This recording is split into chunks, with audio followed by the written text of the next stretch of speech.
បងប្អូនណាមកដល់ថ្ងៃទី16ខែ9 2025ដដែលនេះទាហានសៀមប្រមាណ30នាក់បានចូលមកដាក់បណ្ណាលួសព័ទ្ធសារជាថ្មីនៅឃុំជោគជ័យបន្តទៀតហើយណាបងប្អូនអញ្ចឹងបងប្អូនមកដល់ពេលនេះគឺកម្ពុជាឈប់និយាយរឿងបត់ឈប់បាញ់ទៅពេលនេះមិនមែនកម្ពុជាគោរពបត់ឈប់បាញ់ទេគឺកម្ពុជាគោរពបត់អត់អីបាញ់អាហ្នឹងបានវាត្រូវណាបងប្អូនខ្ញុំធ្លាប់បាននិយាយហើយថារឿងគោរពបត់ឈប់បាញ់ណា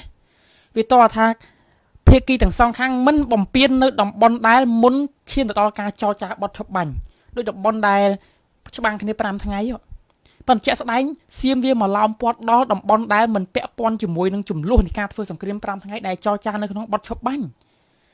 គេមកព័ទ្ធផ្ទះប្រជាជនឥឡូវគេវាយផ្ទះប្រជាជនគេវាយតាំងពីប៉ោះយាមណាហើយឥឡូវគេធ្វើលៀនឋានរឹងមាំនៅលើដីខ្មែរទៀតក៏ឯងលើកហេតុផលតែមួយគត់គឺគោរពបត់ឈប់បាញ់ធៀបពិតគឺគោរពបត់អត់អីបាញ់តែប៉ុណ្្នឹងទេបងប្អូនឈឺចាប់បងប្អូនហើយយើងនិយាយឡើងមានអាភ្លើមួយចំនួនវានិយាយថាម៉េចហែងផងឲ្យខ្មែរទៅធ្វើសង្គ្រាមច្បាំងយកវិញឲ្យស្លាប់តាហ៊ានទៀតមែនខ្មែរមកមានពួកអាកិតដូចពួកអាខួរក្បាលពួកហែងអស់ហ្នឹងហើយបានជាទឹកដីខេបនៅបច្ចុប្បន្ននេះ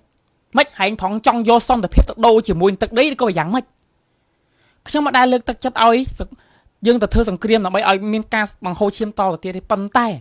យើងត្រូវមើលលក្ខខណ្ឌដែរក្របត់ឈប់បាញ់ប៉ុន្តែគេមកឡោមព័ទ្ធកន្លែងថ្មីទាហានសៀមវាយកបលាលុះមកព័ទ្ធវាមិនប្រើអាវុធយើងក៏មានសិទ្ធិមិនប្រើអាវុធយើងក៏មានសិទ្ធិទៅរើបលាលុះដូចគ្នាដែរហេតុអីក៏យើងមិនធ្វើប៉ុន្តែឥឡូវប្រជាជនលោកឆ្លាតដែរលោកឲ្យទាហានលោកដៃប្រជាជនលោកជាអ្នកទៅរើតែខ្លួនឯងពួកអីវាអត់មានអីទុកចិត្តទៀតបងប្អូនលែងទុកចិត្តរដ្ឋាភិបាលចឹងមានតែប្រជាជនខ្លួនឯងជាអ្នកការពារសម្បុកដោយខ្លួនឯងតែម្ដងឈឺចាប់បងប្អូនសម័យនេះអត់មានសម័យណាដែលសៀមវាឈ្លានពានសបាយដូចសម័យនេះទេគ្រាន់តែហេតុផលបត់ឈប់បាញ់មួយសៀមវាឈ្លានពានបានគ្រប់កន្លែងទាំងអស់គិតមើលទៅបងប្អូនសួរថាមកដល់ពេលនេះនរណាស្រឡាញ់ជាតិនរណាក្បត់ជាតិបងប្អូនគិតមើលខ្លួនឯងទៅចាំបានខ្ញុំចាំថ្ងៃមុនដូចតាសុកគាត់អារឿងគាត់ត្រូលលាយធរទីអីតិចខ្ញុំថាត្រូវមែនបាទ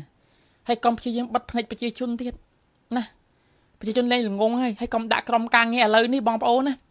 គេចាប់ដើមជិះ account ខ្មោចមកខមមិន account ខ្ញុំច្រើនទៀតហើយបងប្អូនគេមកបន្លំធ្វើដូចគេនឹង fan ខ្ញុំអីចឹងទៅគេធ្វើអីណាបាត់បង់ជំនឿទុកចិត្តលេងចង់ស្ដាប់អីឯលេងសំខាន់តែនិយាយការពិតណាហើយខ្ញុំនិយាយខ្ញុំសង្ឃឹមថាអស់លោកគួរតែមានវិធានការហើយពេលខ្លះយើងកុំគិតថាដើម្បីការពារអំណាចសុខចិត្តឲ្យគេយកអីយកទៅនោះវាអត់ត្រូវទេបាទហើយពន្លឿនការប្តឹងទៅកាន់អន្តរជាតិឲ្យបានលឿនជាងនឹងបំផុតហើយដូចខ្ញុំនិយាយអញ្ចឹងមិនបាច់ធ្វើសង្គ្រាមតក៏បានដែរគេដាក់បលារស់ពន្រាយយើងក៏មានសិទ្ធិរស់បលារស់ដូចគ្នាដែរហើយខ្ញុំធ្លាប់បានប្រាប់ហើយខ្ញុំថាពេលដែលយើងរើបលារស់ហ្នឹងយកកាមេរ៉ាថ្លៃថតចាប់សកម្មភាពឲ្យបានថាតាហ៊ានខ្មែរអត់មានបំពាក់អាវុធបាញ់ទេហើយបើសិនយើងពងរើបលាលុះសៀមវាយកអាវុធមកតតាំងអានឹងសៀមជាអ្នកបំពេញបត់ឈប់បាញ់និយាយ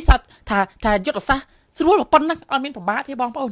ហើយបើយើងនិយាយទៅគេថាចុះហែងខ្លាំងហែងក៏មិនមកមើលខ្លួនឯងមកហែងក៏មិនឡើងមកការពារខ្លួនឯងមកខ្ញុំសួរថាបងប្អូននិយាយយកអីបិទភ្នែកបងប្អូនមែន